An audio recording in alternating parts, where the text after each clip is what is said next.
Today I'm going to show you how to make ricotta gnocchi. This is the easiest gnocchi because you don't have to wrestle the potatoes. They are so good with that buttery bacon. Oh, I am totally craving some ricotta gnocchi, so let's get started.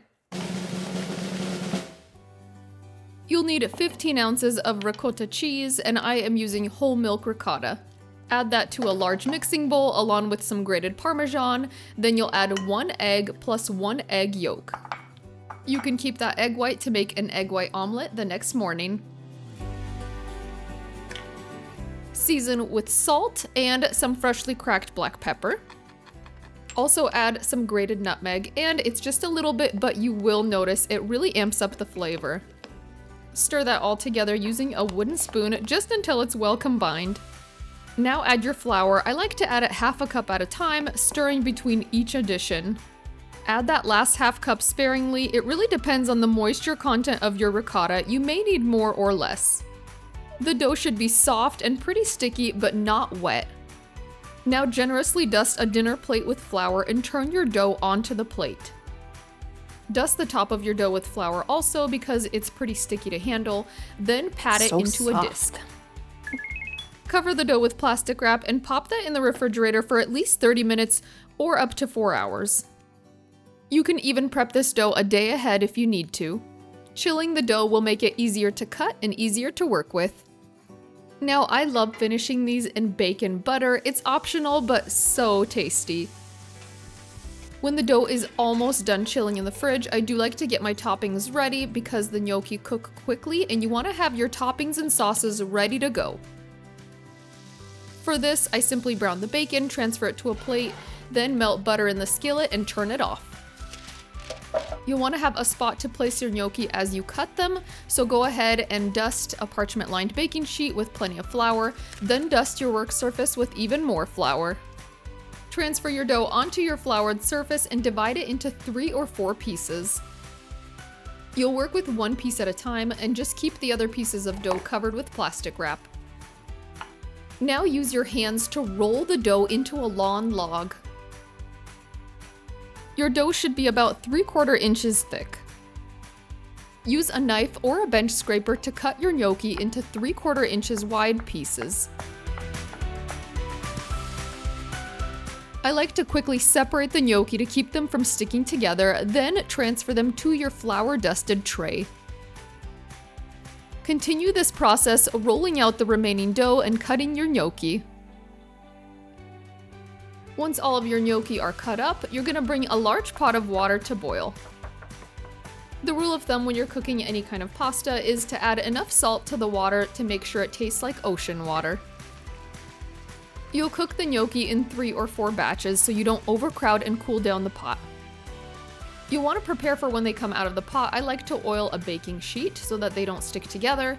Now just transfer them in 3 or 4 batches into the boiling water. It'll take 1 to 2 minutes for the gnocchi to float to the top, then continue cooking them for another 2 minutes. Remove those with a spider strainer. Now you can serve them with butter or your favorite sauce, or finish them in that bacon butter. To do that, heat the butter and bacon grease until it's hot and the butter is foaming. Then add the cooked gnocchi to the hot skillet and saute over medium heat for about 2 minutes per side or until it's golden brown. Depending on the size of your skillet, you'll probably have to cook these in batches. The only thing that could make this ricotta gnocchi better is the crispy bacon. So make sure you add that to the top, and then we're gonna dive right into this taste test. Oh my gosh. This reminds me of pierogi a little bit, just like the flavor combinations. Oh, it's so good. I also love to serve these with sour cream, just like dipped into sour cream. You're gonna love that you can make this dough ahead of time. You can even freeze the gnocchi ahead of time to cook them when you're craving them, which is always so helpful. Okay, enough talking, more eating.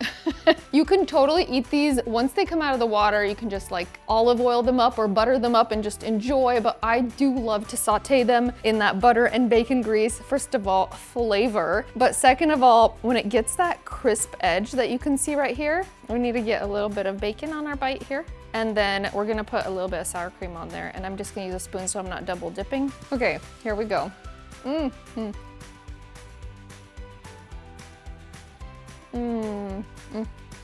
These are so savory, so tasty. You can taste that they were sauteed in bacon grease. It's so yummy. And remember, there's 2 cheeses in there. We've got ricotta and we've got Parmesan. You can also use like a Parmigiano Reggiano if you want to, but they are loaded with cheese. So they have a little bit of protein, which I feel like is a nice little bonus and keeps gnocchi fun and exciting.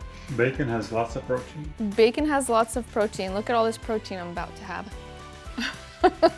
I cannot wait to chomp this down. We've got some roasted asparagus in the oven right now that we're gonna pair this with. You can eat it by itself. It's so good with any kind of like roasted veggie on the side. You can pair it with a fresh green salad. Delicious with just about any protein from steak to salmon. This is so good, so versatile. I hope you guys love it. Makes for a really delicious and easy dinner. Also, let me know where you guys spotted Sharky in the video. And if you're looking for the classic traditional potato gnocchi, I will leave a link to that. And let me know if you guys have any recipe requests for the future. I would love to hear from you. And I'm gonna go and enjoy the rest of these ricotta gnocchis. How was my pronunciation? I think I did okay.